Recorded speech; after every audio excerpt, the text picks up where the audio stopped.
Buenas tardes. Vamos a abrir la palabra en el Evangelio de Lucas.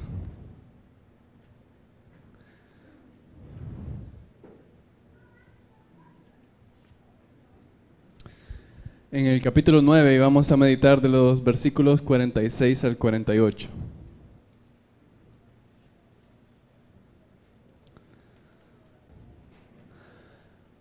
La palabra dice de esta manera: entonces entraron en discusión sobre quién de ellos sería el mayor.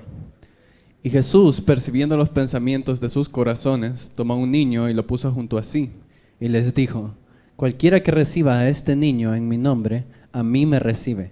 Cualquiera que me recibe a mí, recibe al que me envió, porque el que es más pequeño entre todos vosotros, este es el más grande.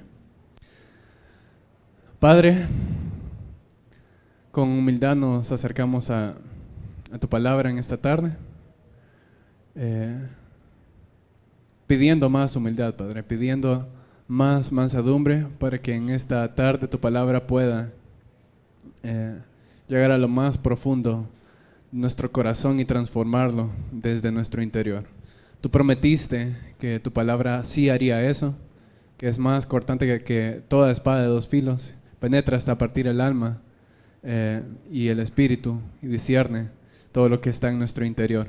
Y te pido que en esta tarde ese poder que tú has prometido que tu palabra tendrá sea manifiesto en cada uno de nosotros, comenzando por mí y en cada una de las personas que se reúnen a escuchar tu palabra ser predicada en esta tarde. En Cristo Jesús oramos. Amén.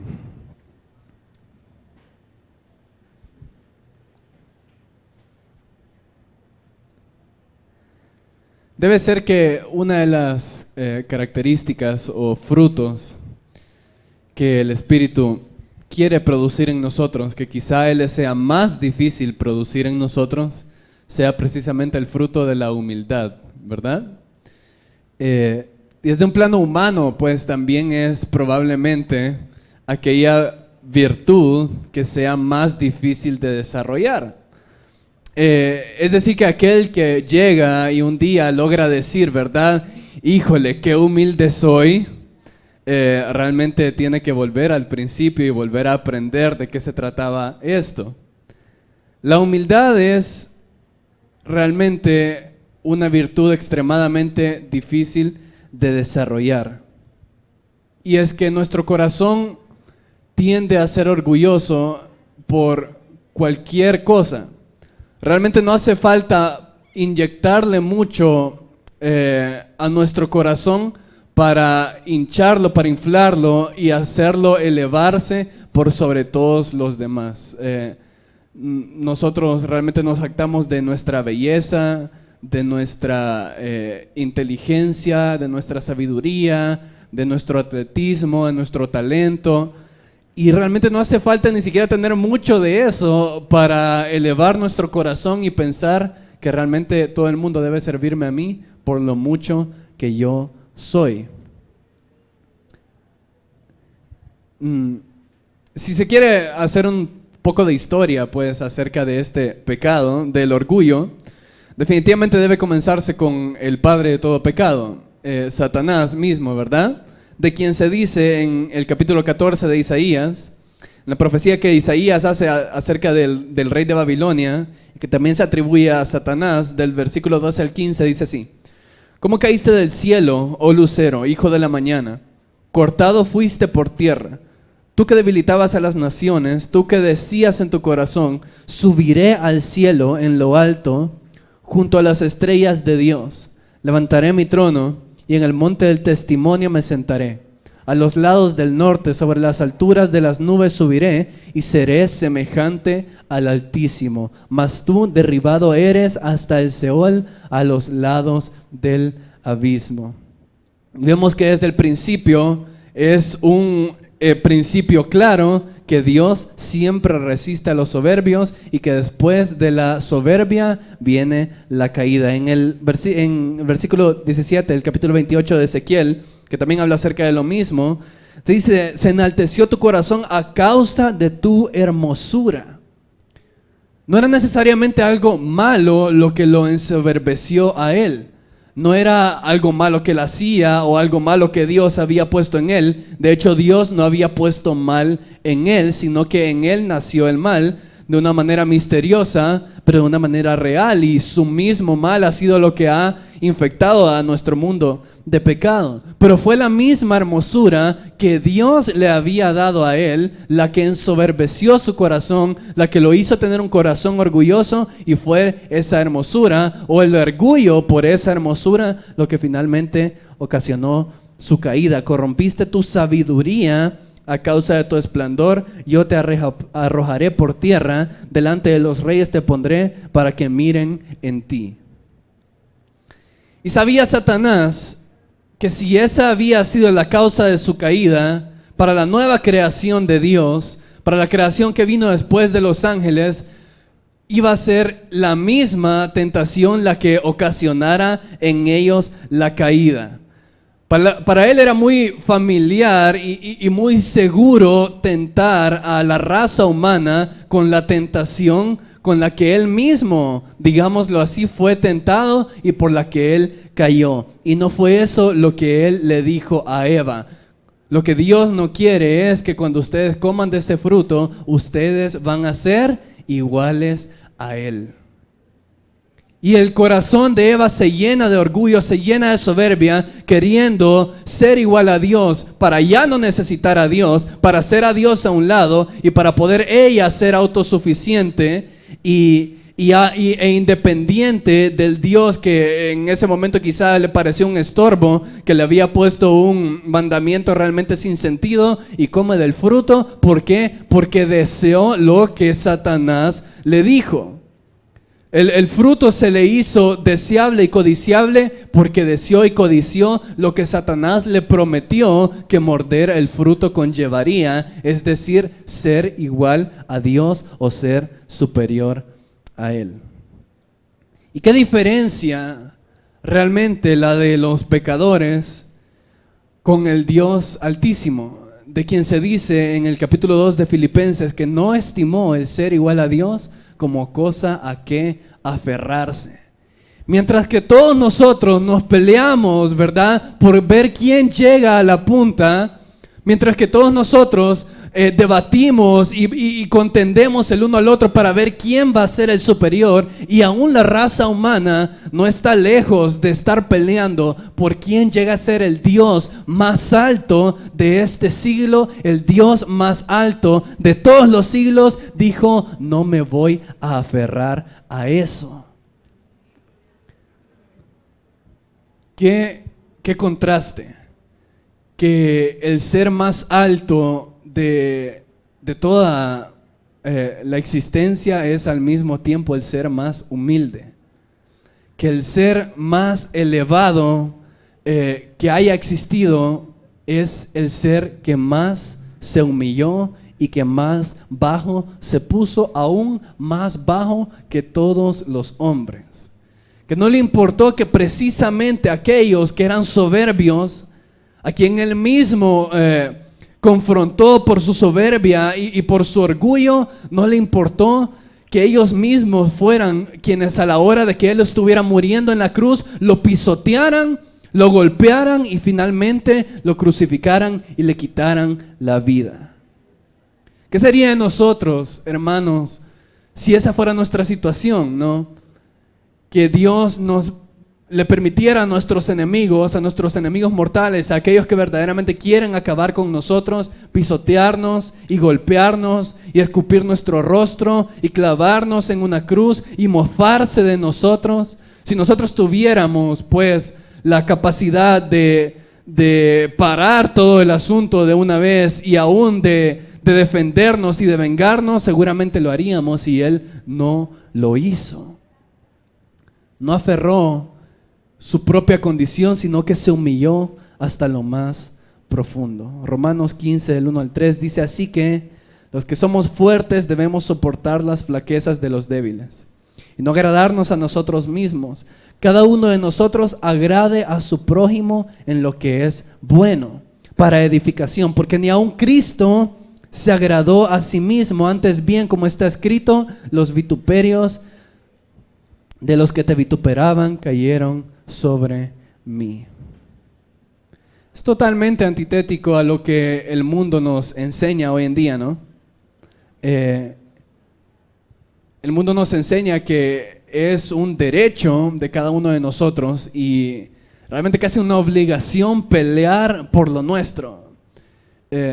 Un hermano, hablando acerca de otra cosa relacionada, dice que nosotros tendemos a enmascarar, ¿verdad?, nuestro orgullo, diciendo, no, yo tengo que velar por mi familia, yo tengo que velar por mis hijos, yo tengo que velar por mi dignidad, yo tengo que velar por mi vida, y cosas tan legítimas, ¿verdad?, pero que realmente, finalmente lo que demuestran es el orgullo que hay en nuestros corazones.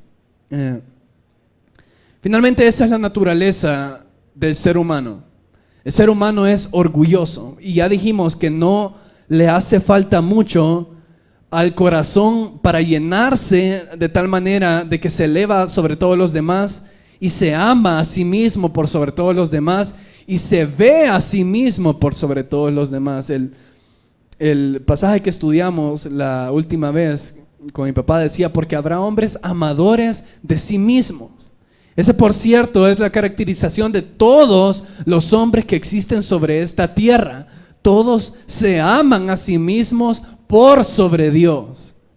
Claro que si se aman por sobre Dios, se aman por sobre todos los demás. Pero qué tan ensoberbecido y qué tan orgulloso debe ser el corazón que nosotros, viendo nuestra bajeza, viendo nuestra vileza, viendo realmente nuestro pecado, aún queremos librarnos de aquel que es el único que nos puede salvar de nosotros mismos, de nuestro orgullo, de nuestra soberbia, de nuestro pecado.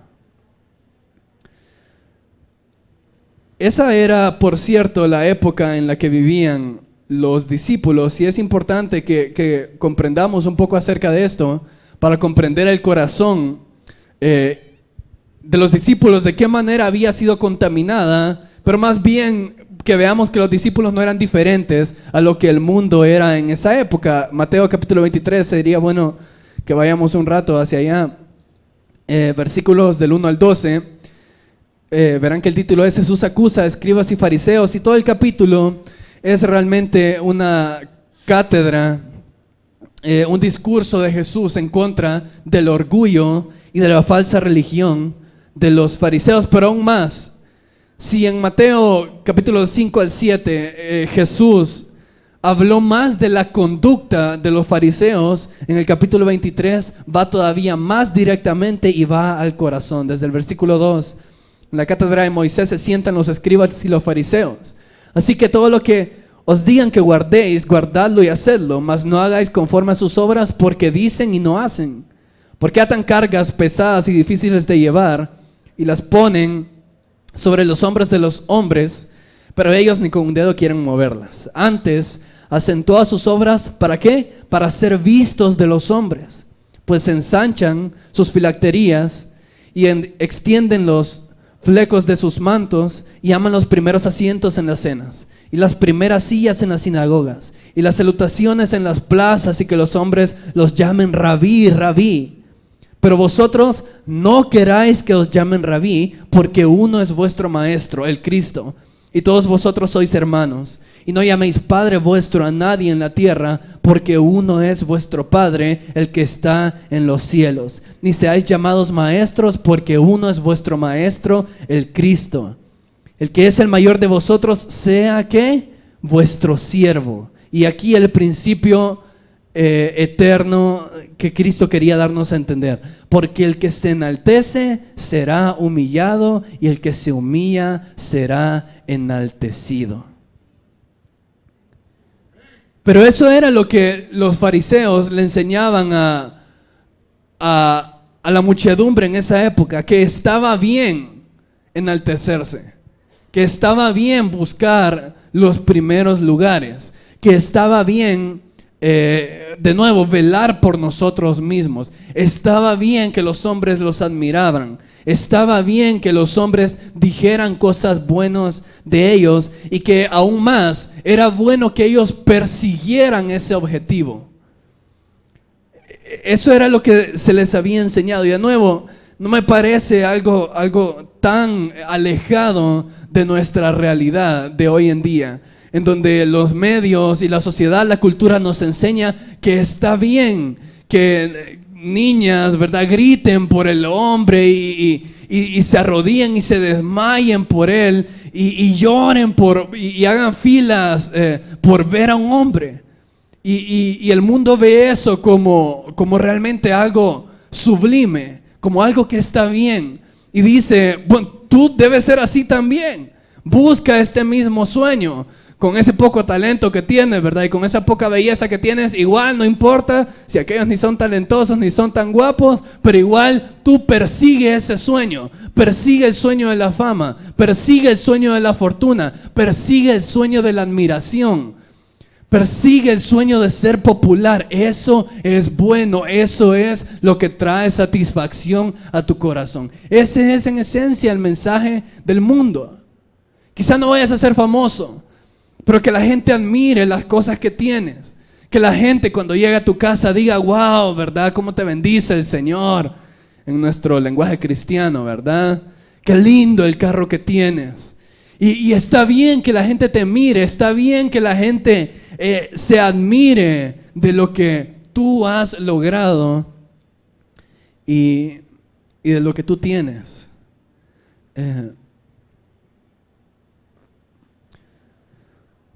Y realmente es tan contradictorio porque los fariseos conocían la ley, ¿no?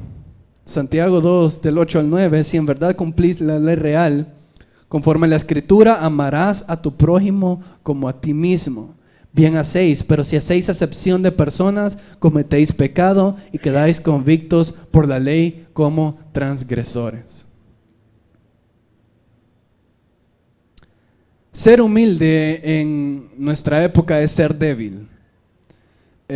Ser humilde y no velar por uno mismo, a uno que lo van a llamar el trapeador de la gente o lo que sea. Realmente el mensaje del mundo hoy es: sé fuerte, ten éxito en tu vida, ¿verdad? Esfuérzate por lo que tú quieres, esfuérzate por tus sueños, esfuérzate por lo que tú quieres lograr. No importa quién se te ponga en el camino, ¿verdad? No ese es el mensaje de todas las películas, comenzando por Disney, ¿verdad? Que parece ser la más inocente, y luego de todo Hollywood. Ese es el mensaje: lucha por lo que tú quieres. Si alguien se interpone en tu camino, no importa que sean tus hermanos, no importa que sea tu familia, no importa que sean tus padres, no importa que sea quien sea, tú lucha por ti, porque tú eres el importante, tú eres el protagonista, tú eres el que tiene que lograr lo que tú quieres. Filipenses 2:21, porque todos buscan lo suyo propio, no lo que es de Cristo Jesús.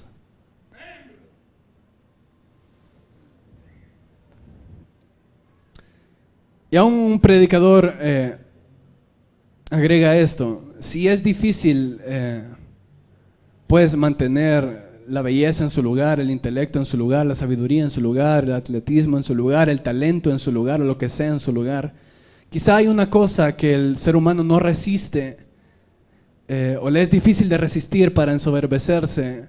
Puede parecer algo tan sencillo, pero verdaderamente es tan cierto. Y es simplemente tener la razón. Al ser humano lo ensoberbece tener la razón, estar en lo correcto. Él dice lo siguiente: ¿han notado qué fácil es ser orgulloso cuando tienes la razón? ¿Te das cuenta? ¿Qué tan difícil es ser humilde cuando tú tienes la razón? Bueno, nosotros tenemos la razón. Nuestra teología está bien. Nuestro entendimiento de la palabra está bien, lo entendemos. Nuestra concepción de la Escritura, saber que es la revelación de Dios, está bien. Nuestro entendimiento del Evangelio está bien, es bíblico, es correcto. Tenemos el mensaje correcto que predicarle al mundo. En toda honestidad, es muy, muy difícil ser humilde cuando uno está en lo correcto.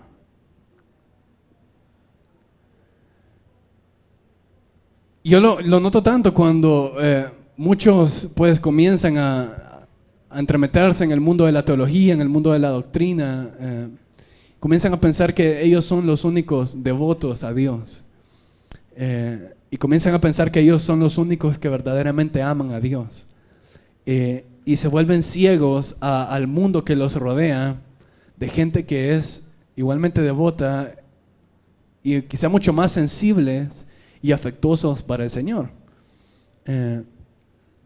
Por eso es que Pablo tan sabiamente dice que el conocimiento eleva, pero el amor es lo que edifica. Sino que siguiendo la verdad en amor, dijo él, crezcamos en todo en aquel que es la cabeza, esto es Cristo. Y la realidad de las cosas es que nuestro orgullo no se acabó cuando venimos a Cristo, ¿verdad? Quizá haya sido realmente lo que nosotros nos hubiera encantado que se hubiera quedado con el hombre viejo, ¿verdad? Y que ese sí no hubiera salido del bautisterio, ¿verdad? Sino que se hubiera quedado ahí ahogado, nuestro orgullo. Y es que la realidad de las cosas es que para venir a Cristo nuestro orgullo debe ser doblegado, ¿no? Yo debo venir con la actitud siendo manso y humilde de corazón, sabiendo que no tengo nada que ofrecerle a Dios y sabiendo que no puedo ganar su favor, sabiendo que no le puedo dar nada para que Él me otorgue la salvación. Mi orgullo debe ser quebrado desde el primer momento. Y aún más, es necesario para continuar en el proceso de la santificación que mi orgullo sea quebrado una y otra vez. Este es el asunto. Si nuestro orgullo no se quiebra una y otra vez, es decir, que nosotros tenemos que estar en un estado permanente de quebrantamiento, y si no estamos en ese estado permanente de quebrantamiento, lo que significa es que no estamos siendo santificados y no estamos siendo perfeccionados y no nos estamos pareciendo a Cristo cada día más. Romanos 3:27 dice lo siguiente: ¿de dónde pues queda la jactancia? Queda excluida. ¿Por cuál ley? ¿Por la ley de las obras? No, sino por la ley de la fe. Todos estamos persuadidos de esto, ¿verdad? ¿Por qué el Señor decidió que fuera por fe? Para que no hubiera jactancia de parte de ninguno de nosotros. No solamente delante del Señor, sino delante de los demás. Yo sé que como así el Señor me aceptó a mí, Él también acepta a cada uno de nosotros. Porque todos estamos al mismo nivel, ¿no? Nadie tenía nada que ofrecerle al Señor. Porque el amor de Cristo nos constriñe pensando esto, que si uno murió por todos, luego todos murieron y por todos murió. ¿Para qué? Para que los que viven ya no vivan para sí, sino para aquel que murió y resucitó por ellos. Que si Él nos dejó el ejemplo de dar su vida por los demás, nosotros estamos llamados a ir y hacer lo mismo. Bien, podemos regresar a nuestro pasaje, el cual iniciamos. Lucas capítulo 9. Entonces entraron en discusión sobre quién de ellos sería el mayor.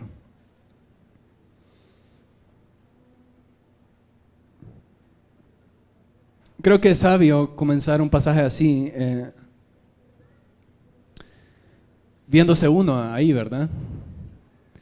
Es el orgullo, el mismo orgullo que nosotros tenemos, el que ellos manifestaban. No sé por qué nosotros tendemos a vernos tan ajenos a la Biblia, ¿verdad? Comenzando por Adán y Eva, nosotros decimos, yo no hubiera hecho eso. Yo a mi esposa la tengo bajo sumisión, ¿verdad? Yo no le hubiera creído. Y vemos a los discípulos y decimos, no, yo no soy tan desentendido como ellos, ¿verdad? Yo sí no hubiera negado a Cristo 3 veces. Yo no lo hubiera traicionado, yo hubiera ido con Él hasta la muerte.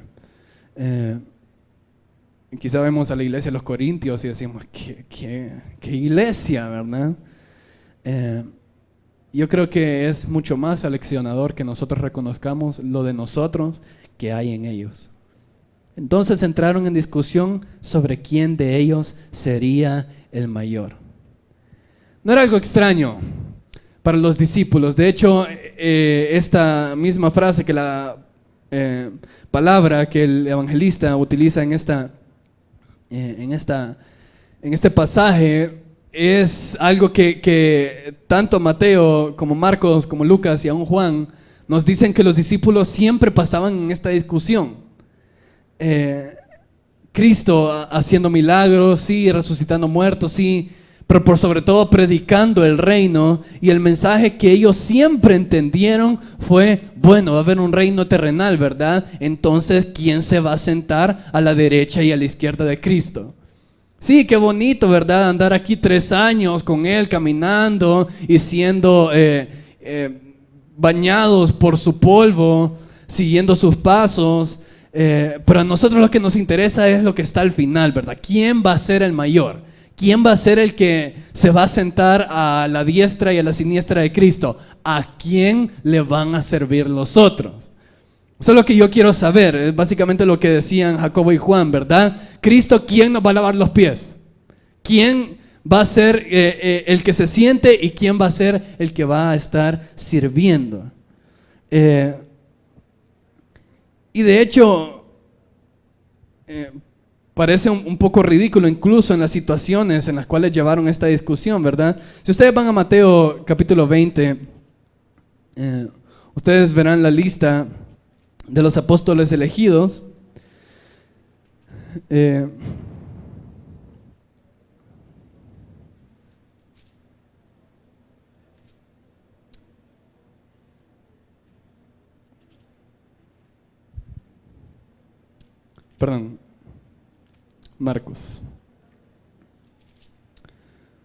Marcos capítulo 3, versículos del 13 al 19, ustedes verán, después subió al monte y llamó así los que él quiso y vinieron a él y establecieron a 12 para que estuviesen con él y para enviarlos a predicar, que tuviesen autoridad para sanar enfermedades y para echar fuera demonios, a Simón, a quien puso por sobrenombre Pedro, a Jacobo, hijo de Zebedeo, y a Juan su hermano, a Juan hermano de Jacobo, a quien es apellido Boanerges, esto es, hijos del trueno, a Andrés, Felipe, Bartolomé, Mateo, Tomás, Jacobo, hijo de Alfeo, Tadeo, Simón el cananista y Judas Iscariote, el que le entregó, y vinieron a casa. Y ustedes verán las 4 listas en los evangelios de Mateo, Marcos, Lucas y aún en el libro de Hechos que se hacen de los apóstoles, y ustedes van a ver siempre el mismo patrón, que hay grupos, hay como grupos de apóstoles. Lo que se cree es que siempre se escribió en el orden de intimidad que ellos tenían con Cristo, ¿verdad? El círculo íntimo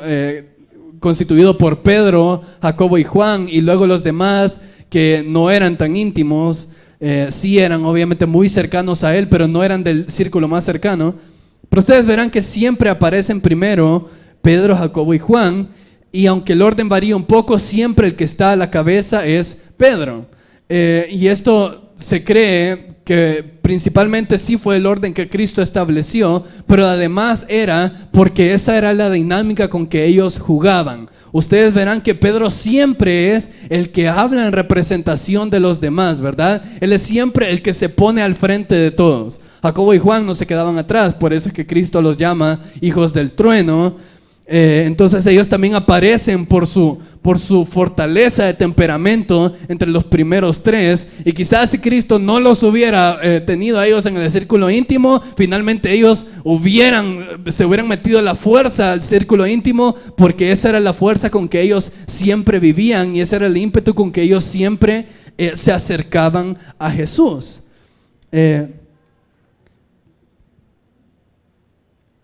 Pero ellos siempre estaban discutiendo acerca de los que iban a ser los primeros, ¿verdad? Incluso le llevaron al extremo Jacobo y Juan cuando en una ocasión pues la madre de ellos dos se acerca a Jesús y le hace la petición de que uno se siente a la diestra y que el otro se siente a la siniestra, ¿verdad? Se cree que la mamá de Juan y de Jacobo estaba relacionada con la madre de María y que por lo tanto ellos creyeron que iban a tener el cuello familiar ahí, ¿verdad? Y que porque era la tía, Jesús iba a terminar concediéndoles esa petición. Pero quizás lo llevan al extremo más absurdo y ridículo en Lucas capítulo 22, en la última cena, en el último momento. Cristo estaba a horas de ser crucificado. Cristo estaba a horas de rendir el mayor sacrificio y el mayor servicio a Dios. Su alma estaba angustiada, su alma estaba angustiada hasta la muerte, decía él, ¿verdad?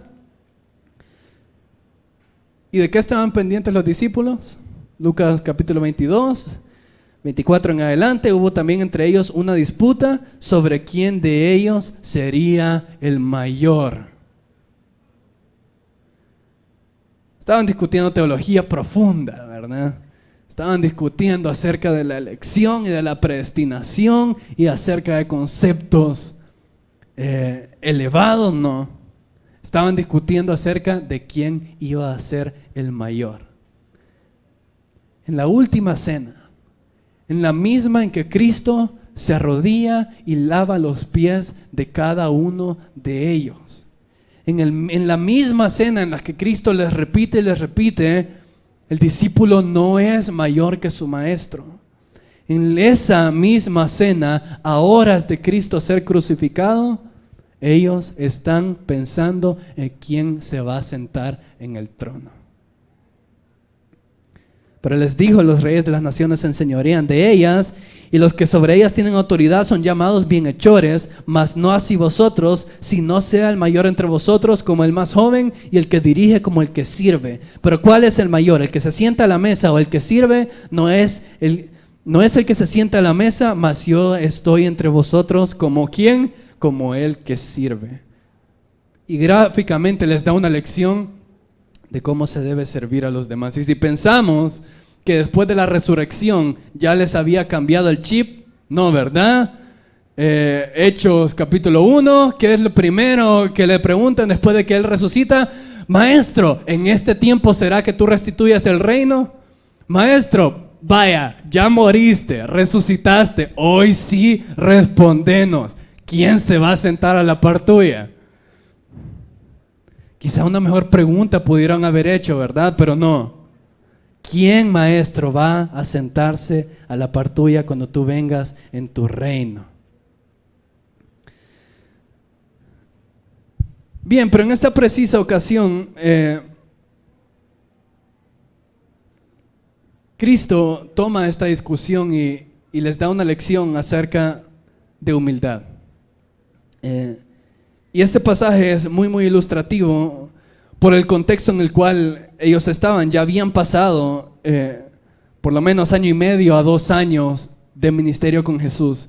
Realmente qué tan duro debe ser el corazón y qué tan desentendido debe ser el corazón para pasar 1.5 años, 2 años junto a Cristo, recibiendo enseñanza perfecta de un maestro perfecto, con sabiduría perfecta, 24 horas al día, 7 días a la semana, día, noche, desayuno, almuerzo y cena, como lo queramos ver, y aún tanto tiempo después no habían entendido de lo que se trataba.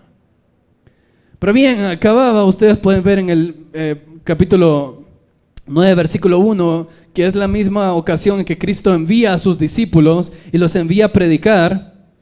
Y les da potestad para echar fuera demonios, para sanar enfermedades y para predicar el reino de Dios. Más adelante, todavía ellos acaban también de experimentar y de ser parte del milagro de la alimentación de los 5,000. Anuncia su muerte, pero en el versículo 28 pasa el evento y la experiencia quizá más gloriosa que cualquier ser humano haya podido pasar sobre la faz de esta tierra, la transfiguración. Ven al Cristo transfigurado, ven al Cristo transformado y ven su gloria frente a frente, y ven a Moisés y ven a Elías resucitados de los muertos y tienen esta experiencia gloriosa, más gloriosa quizá que la que cualquiera haya experimentado en esta vida. Precisamente ese tipo de experiencias las que Dios toma en cuenta para enviar aguijones, ¿verdad? A Pablo, después de haber recibido una revelación excelsa, tan magnífica que ni siquiera la podía expresar, Cristo y el Señor le envía un aguijón a su carne. y aunque él le rogaba y le rogó 1, 2, 3 veces que se lo quitara, él decía no. ¿Por qué? Porque mi poder debe bastar en tu debilidad. Porque si no te pongo este aguijón, tú vas a enaltecerte. Aún a Pablo, aún quizá el cristiano más maduro que en la faz de esta tierra haya existido, aún a él el orgullo lo podía vencer. Era él el mismo que decía, si yo no golpeo mi cuerpo y lo pongo en servidumbre, yo mismo puedo llegar a ser eliminado del ministerio. Aún yo habiendo llevado a otros a Cristo y al ministerio, yo si no me cuido del orgullo, yo mismo puedo venir a ser eliminado de esto a lo cual Cristo me llamó. Pero bien, los apóstoles, 12, exclusivos, ¿verdad? El círculo íntimo aún más, elegidos por Cristo mismo, por el Dios del universo, experimentando día y noche los milagros que Cristo hacía, y aún más, habiendo ya sido capacitados con poder sobrenatural y todavía con experiencias sobrenaturales. Díganme si nuestro corazón no se enaltecería como el de ellos se había enorgullecido.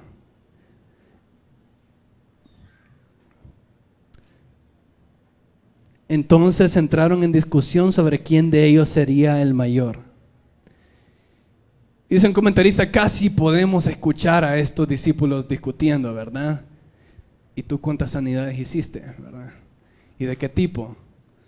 No, pues yo tuve ahí 5 con gripe que vinieron al culto, ¿verdad? Y sale Pedro y dice, no, yo pues 3 cojos y 5 sordos vinieron. Quizás Cristo va a estar muy impresionado con lo que yo haya hecho, ¿verdad? De hecho, se acercan a Cristo y le dicen, mira todo lo que nosotros hemos hecho. ¿Qué dice Cristo? No se alegren por eso, alégrense porque sus nombres están escritos en el libro de la vida. Pero bien, en este contexto entran en discusión sobre quién de ellos sería el mayor. Creo que el primer principio que podemos extraer de esto es que el orgullo causa división. En lo que debería ser unidad, en lo que debería ser unificación, el orgullo termina causando división. Discutían lo que la palabra en sí quiere decir es que cuestionaban y disputaban constantemente acerca de esto. ¿Qué unidad podían tener si sabían que en sus mentes pensaban que un día uno de ellos iba a ser el que ocupara el puesto por sobre todos los demás? Como volverse amigo de aquel que está queriendo tener la misma plaza de uno, ¿verdad? Simplemente no es posible si en nuestro corazón nosotros estamos viendo que va a haber algo mayor para mí que lo que va a haber para los demás. Esto siempre va a ocasionar división. No puede haber una iglesia unida en la que los corazones de esta iglesia sean orgullosos y siempre estén buscando el reconocimiento y siempre estén buscando la recompensa y siempre estén buscando el reconocimiento de todos los demás. Simplemente la iglesia no puede estar unida en esas circunstancias. Para que haya unidad es necesario, es imperante que haya mansedumbre y que haya humildad. Ese es el mensaje de Pablo en Efesios. Tolérense los unos a los otros, sopórtense los unos a los otros en toda humildad y mansedumbre. Porque si no son humildes, si no son mansos de corazón, es imposible que permanezcan en unidad. ¿Y sobre qué era la discusión? Sobre quién de ellos sería el mayor. Este es el asunto. El corazón orgulloso siempre se está comparando con los demás. El corazón orgulloso siempre está comparándose con los demás. Nunca está saciado hasta que lo reconocen a él. No le basta que lo reconozcan en el grupo, ¿verdad? No le basta que reconozcan que todos han hecho un esfuerzo en conjunto. No, Él quiere ser reconocido. Y pasa día y día y noche buscando tal reconocimiento. Y en toda circunstancia en que está y en todo grupo en que está, Él es el que quiere sobresalir y Él es el que quiere ser reconocido y Él es el que quiere ser admirado. Es un corazón que siempre se está comparando con los demás, siempre está relacionándose con los demás y siempre cada vez que se encuentra con otra persona hace un balance entre las virtudes del otro y mis virtudes y finalmente el equilibrio y la balanza siempre está a su favor, ¿verdad? El orgullo siempre se está comparando con los demás. Por eso es que el orgullo es una atadura tan horrible. Porque nunca voy a estar conforme hasta que todo el mundo reconozca que yo soy superior a todos los demás. Y Jesús, percibiendo los pensamientos de sus corazones, toma a un niño y lo puso junto a sí. Qué humillante debe haber sido pasar con Jesús, ¿verdad? Pasar 3 años de mi vida junto a aquel que lee cada uno de mis pensamientos. Yo pienso que qué valor les debió haber quedado a ellos para lanzarse al ministerio, ¿verdad? Sabiendo que su integridad había sido radiografiada una y otra vez por aquel que es completamente santo y completamente bueno. Y lo interesante de Jesús y de siempre que se hace su alusión a su omnisciencia, es que siempre se hace alusión a su omnisciencia, es decir, a su capacidad de conocer todo, incluso los pensamientos de los hombres, siempre en un contexto negativo. Cuando los fariseos estaban cavilando en su mente lo que él decía mientras sanaba a un paralítico, dice Jesús que él les respondió sin que ellos supieran por qué cavilan eso en sus mentes. Cuando él estaba sanando a alguien en el día de reposo y ellos pensaban en algo, entonces él venía y los reprendía por los pensamientos que ellos estaban teniendo. Cuando él vino a la casa de un fariseo y una mujer y se postró a sus pies, y el fariseo decía, si este hombre verdaderamente en su corazón decía en su mente, si este hombre fuera Dios, realmente sabría quién es la mujer que se le está pegando en este momento. Y Cristo viene y le responde diciéndole, ¿a quién crees que amo más? ¿A quien se le perdonó poco o a aquel se le perdonó mucho? Y no sé cómo es que los discípulos nunca cayeron en cuenta de esto, ¿verdad? Que cada vez que ellos tenían un pensamiento pecaminoso y cada vez que ellos tenían un pensamiento erróneo y orgulloso, tenían a la par a aquel que conocía cada uno de los pensamientos que habían en su cabeza. No solamente eso, sino que ellos debieron haber conocido la Escritura, ¿verdad? Jeremías 17:10. Yo, Jehová, que escudriño la mente, que pruebo el corazón para dar a cada uno según su camino, según el fruto de sus obras. ¿Para qué para qué le interesa a Dios conocer nuestro corazón? Para darnos conforme a cada uno de nuestros pensamientos. Y sabiendo que Jehová exalta a los humildes y humilla a los impíos hasta la tierra, según Salmo 147:6. Salmo 138:6 dice, porque Jehová es excelso y atiende al humilde, mas al altivo mira de lejos. Él, quien es el alto y sublime y que solamente habita con aquellos que son humillados y mansos de corazón, aquel estaba parado a la par suya y en todo momento podía conocer sus corazones.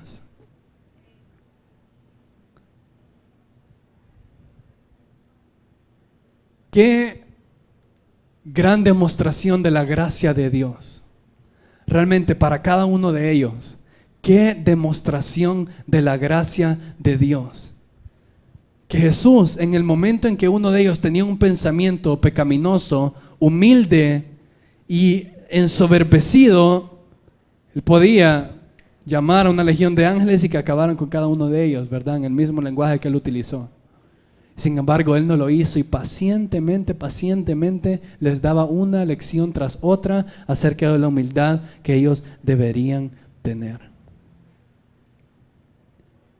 Pero lo interesante es que el texto lo que nos dice es que Él, debido al pensamiento de ellos, debido a lo que ellos estaban pensando en su corazón, no precisamente debido a lo que ellos estaban haciendo.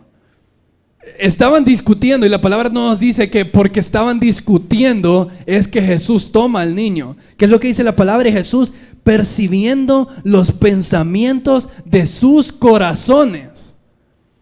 Porque Jesús sabía que la conducta que estaban teniendo era simplemente un signo de lo que en su corazón había. Porque Jesús conocía el corazón de ellos y porque sabía que lo que salía del corazón era lo que salía en sus acciones, era lo que abundaba en su corazón. Entonces es que Jesús los quiere aleccionar. Pero ese debe ser un principio para nosotros. De hecho, Jesús nos lo dijo claramente, ¿verdad? Por sus frutos ustedes los conocerán. Por el fruto que ellos demuestran es que ustedes pueden conocer el corazón. Y Jesús, percibiendo los pensamientos de sus corazones, tomó a un niño y lo puso junto. Así les dijo: cualquiera que reciba a este niño en mi nombre, a mí me recibe, y cualquiera que me recibe a mí, recibe al que me envió, porque el que es más pequeño entre todos vosotros, ese es el más grande.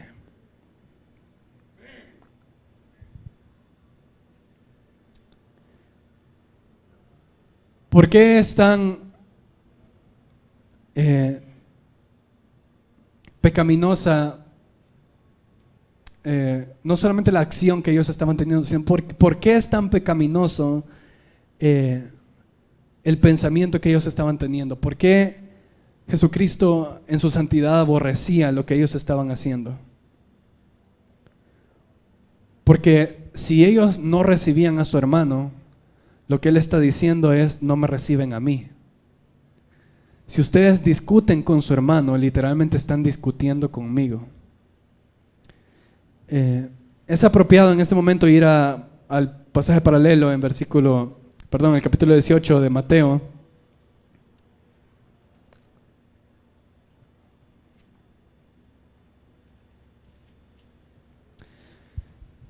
Sorpresa, el título: ¿quién es el mayor? En aquel tiempo los discípulos vinieron a Jesús diciendo: ¿quién es el mayor en el reino de los cielos? Y llamando a Jesús a un niño, lo puso en medio de ellos. Dijo: de cierto os digo que si no os volvéis y os hacéis como niños, no entraréis en el reino de los cielos. Así que cualquiera que se humille como este niño, ese es el mayor en el reino de los cielos. Y cualquiera que reciba en mi nombre a un niño como a este, a mí me recibe. Primer principio para poder ser aceptado en el reino de los cielos es hacerse como un niño. En esa cultura, ¿qué hubieran entendido ellos como un niño? Un niño no tiene ningún logro, no tiene ningún talento especial, no tiene nada con que acercarse a Cristo y decirle: aquí te traigo qué. Eso es precisamente lo que se demanda de nosotros para ingresar al reino. Que seamos como niños, que sepamos que lo único que podemos traer aquí a tu trono es dependencia total. Lo único que podemos traer es un corazón humillado que dice: te necesito de lo que tú tengas que darme. Y si ustedes no se hacen como niños y adoptan esa postura y adoptan esa actitud, no pueden ingresar al reino de los cielos. Nadie puede entrar en el reino de los cielos que no sabe que necesita entrar al reino de los cielos, ¿verdad? Nosotros andamos proclamando que la gente ore una oración que no entiende y que la oren con una actitud que no tienen, con una humillación que no tienen. Solamente aquel que se humilla y que genuinamente es manso y que genuinamente reconoce en su interior su necesidad es el que tiene las puertas abiertas en este reino.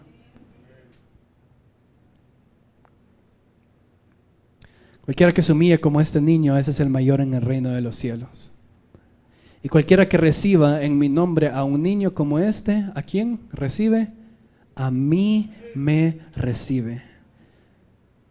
Sí, creemos que Cristo está hablando en esencia acerca del niño, ¿verdad? Y Él literalmente estaba diciendo, los niños son míos. Dejen a los niños venir a mí porque de los tales es el reino de los cielos, ¿verdad? Pero en el contexto de Mateo 18 y también de Lucas 9, Cristo está haciendo una analogía, ¿verdad? Y dice, los creyentes, la iglesia son como niños. Los cristianos son como niños. Y no solamente entran al reino de los cielos como niños, sino que permanecen en su estado en la iglesia como niños. Cualquiera que haga tropezar a alguno de estos pequeños que creen en mí, mejor le fuera que se le colgase al cuello una piedra de molino de asno y que se lo hundiese en lo profundo del mar. Cuando ustedes tocan a uno de sus hermanos, cuando ustedes hacen tropezar a alguno de sus hermanos, a uno de los que son hijos de su Padre que está en los cielos, mejor les sería que no hubieran nacido. Mejor les sería morir que meterse con uno de los hijos de Dios, porque son uno de sus pequeñitos. Y no menosprecien a estos pequeños, porque os digo que los ángeles en los cielos ven siempre el rostro de mi Padre que está en los cielos, etcétera, etcétera, ¿verdad? Y luego comienza a hablar acerca de cómo debe perdonarse al hermano. Y todavía termina con la parábola de los dos deudores. Y cualquiera, versículo 5, que reciba en mi nombre a un niño como este, a mí me recibe. ¿Cómo debo tratar yo a mi hermano? Como trataría a Cristo, porque como lo trato a él, es como yo en mi corazón trataría a Cristo. Porque si yo discuto con mi hermano, porque si yo me peleo con mi hermano por cosas vanas, eso demuestra que en mi corazón yo prefiero cosas vanas que lo que prefiero a Cristo. Prefiero una posición, prefiero una cosa terrenal que lo que yo preferiría a Cristo. Y pongo el amor a mi hermano en segundo lugar, y pongo el amor a Cristo en segundo lugar, y pongo el amor a mí mismo en primer lugar. Y nadie se meta conmigo, nadie se meta con mi orgullo, nadie se meta con mi soberbia. Aunque venga un hermano y reprenda mi pecado, por favor, hermano, no venga ni siquiera en representación de Cristo, porque yo amo mi orgullo, yo me amo a mí mismo y prefiero ponerme a mí en el primer lugar en vez de poner a Cristo en el primer lugar. Cuando viene un hermano y yo rechazo a ese hermano, yo estoy rechazando a Cristo. Cuando viene un hermano y me reprende por mi pecado, yo estoy reprendiendo a Cristo, porque Cristo viene y reprende mi pecado.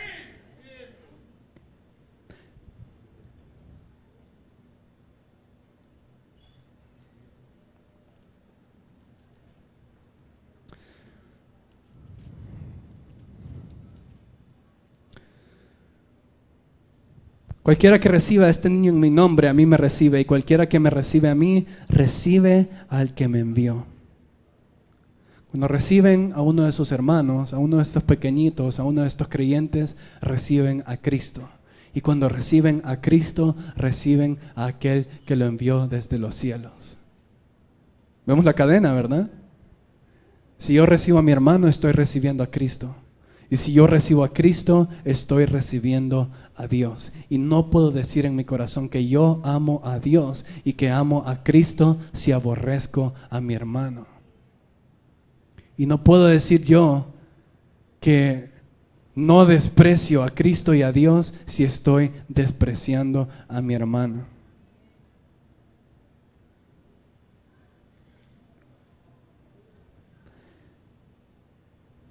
Porque el que es más pequeño entre todos vosotros, ese es el más grande. Me impresiona como al final de toda la historia, ¿verdad? Los discípulos lo entendieron, de hecho. No a la perfección, porque nadie puede humillarse a la perfección. Solo hubo uno que se humilló a la perfección y ese fue Cristo. Pero en el capítulo 5 de Primera de Pedro, él dice lo siguiente: apacentad la grey de Dios que está entre vosotros, versículos del 2 al 7.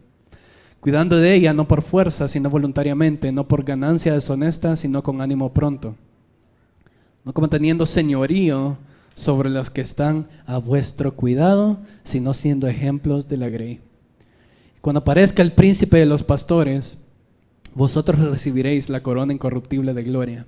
Igualmente, jóvenes, estad sujetos a los ancianos y todos sumisos unos a otros, revestidos de humildad. Y nosotros nos preguntamos, ¿es este el mismo Pedro que está escribiendo esto?